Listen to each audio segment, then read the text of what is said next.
15 à 20 000 francs le mètre carré. Les terrains de la presqu'île sont 2 fois moins chers qu'à Papeete. La flambée des prix de l'immobilier provoque-t-elle des mouvements de population? Dans certaines communes, en tout cas à Af-Ahiti, comme à Af-Ahiti, l'ISPF note une augmentation de 5 à 10% du nombre d'habitants.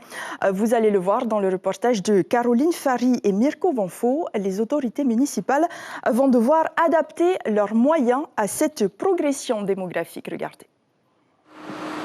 Un lotissement social flambant neuf, une circulation dense et ininterrompue. Taravao se développe et attire de plus en plus de monde. L'évolution de 7% sur l'ensemble de Tayarapu-Est et 11% sur Af-Ahiti est remarquée et pas toujours appréciée. Ah oui, je vois, il y a plus de monde ici à Taravao et même aussi à Af-Ahiti. Qu'est-ce que vous en pensez? Vous trouvez ça bien? Enfin non, je ne suis pas d'accord. Pourquoi? Après, il n'y a plus de terrain pour les autres. Ici à Taravao, ils disent que c'est le complet.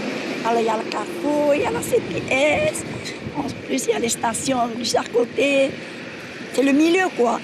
Alors eux ils adorent cette ville-là. Par rapport à Papeete, il y en a marre. La capitale saturée n'a plus la cote. Le foncier à la presqu'île est plus important et moins cher au mètre carré. Les agents immobiliers le constatent avec une moyenne de 300 demandes de permis de construire par an. C'est une moyenne d'âge à peu près de la quarantaine à peu près. Les retraités ils vont plus sur les biens immobiliers, sur les maisons quoi en fait. Et les jeunes après, comme c'est les premières acquisitions, là c'est plus intéressant au niveau des notaires. Voilà, ils ont moins de frais de notaire, donc c'est plus intéressant pour eux de s'orienter vers un terrain, quoi. Une progression que devra gérer la municipalité de Tayarapu-Est, qui a déjà prévu l'ouverture de 2 nouveaux bureaux de vote. Les infrastructures devront suivre.